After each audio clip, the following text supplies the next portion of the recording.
तो दोस्तों आज की अपडेट भारत, रूस और अमेरिका से निकल कर आ रही है। आपको बता दें कि कुछ समय पहले जब G7 समिट हुई थी उसमें पीएम मोदी भी गए थे। वहां पर पीएम मोदी के सामने ही ये बात कही गई कि भारत गलत तरीके से रूस की मदद कर रहा है। इसके बाद जापान की मदद को लेकर भारत की एक इलेक्ट्रॉनिक कंपनी के ऊपर प्रतिबंध लगाए जाते हैं कि ये कंपनी डायरेक्टली और इनडायरेक्टली तरीके से रूस की मदद कर रही थी और ईरान के माध्यम से भी जो हमें बिजनेस करने थे उस पर भी कई प्रतिबंध अमेरिका ने लगाने की धमकी दी और कई बार डायरेक्टली प्रतिबंध लगा भी दिए। लेकिन जैसा कि दुनिया दो डायरेक्शंस में बटी हुई है, जहां एक तरफ रूस की पावर है, दूसरी तरफ अमेरिका की। अब रूस भी अपनी ताकत का इस्तेमाल करना सीख चुका है और उसने करीब अमेरिका पर एक बड़ा प्रतिबंध लगा दिया। रूस ने अमेरिका के करीब 92 उन नागरिकों के ऊपर बैन लगाया है जो गलत तरीके से और कई बार इलीगल चीजों का इस्तेमाल करते हुए रूस के अंदर घुस रहे थे।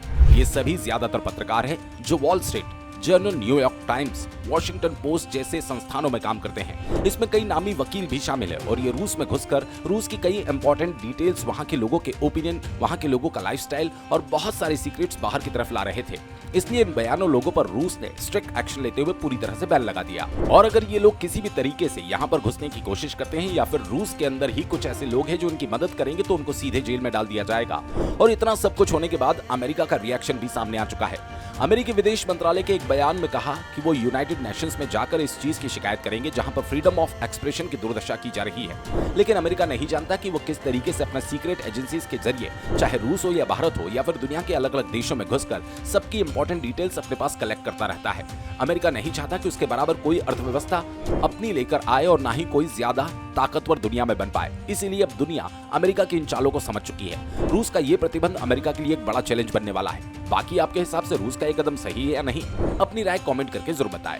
अगली इंपॉर्टेंट अपडेट चीन और अमेरिका से निकल कर आ रही है, जहां पर हाल ही में चीन के नेता और अमेरिका के नेशनल सिक्योरिटी एडवाइजर ने आपस में एक इंपॉर्टेंट बैठक की। इस बैठक के दौरान अमेरिका और चीन के बीच संबंधों को पहले से ज्यादा और किस तरीके से सुधारा जाए, वैश्विक राजनीति में दोनों देश किस तरीके से अपनी भूमिका निभा सके, इन सब मुद्दों पर बात की गई।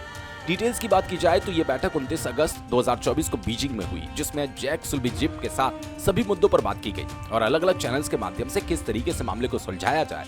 लेकिन जो चीजें चल रही हैं इंटरनली या फिर कहें जो एक तरीके का साइलेंट वॉर चल रहा है दोनों देशों के बीच में, उसमें कुछ भी नहीं कहा जा सकता। आज हम सबके सामने है कि किस तरीके से चाइना और अमेरिका रेस में लगे हुए हैं, कोई एक दूसरे से पीछे नहीं रह जाए। अमेरिका जो कि इतनी बड़ी अर्थव्यवस्था बन चुका है, चाइना भी लगभग उसी के करीब आ चुका है, लेकिन उसके बावजूद भी दुनिया को दिखाने की कोशिश की जा रही है कि हम अच्छे दोस्त हैं। लेकिन इंटरनली आप सभी चीजें जानते होंगे। रिसेंटली अमेरिका ने चाइना के इलेक्ट्रिक व्हीकल्स, सोलर पैनल्स, इन सभी के ऊपर 100% ड्यूटी इंपोज कर दी। तमाम फेक प्रोडक्ट्स पर बैन लगा दिए। तमाम चाइनीज कंपनीज पर बैन लगा दिए गए। इसके अलावा जो इलेक्ट्रॉनिक चिप डिजाइनिंग की जा रही थी अमेरिका में, वो चाइना के साथ पूरी तरीके से शेयर नहीं की जा रही और चाइना को अब नई टेक्नोलॉजीज बनाने में काफी ज्यादा मेहनत करनी पड़ रही है। इसी डिस्कशन में एक और इम्पोर्टेंट चीज डिस्कस की गई।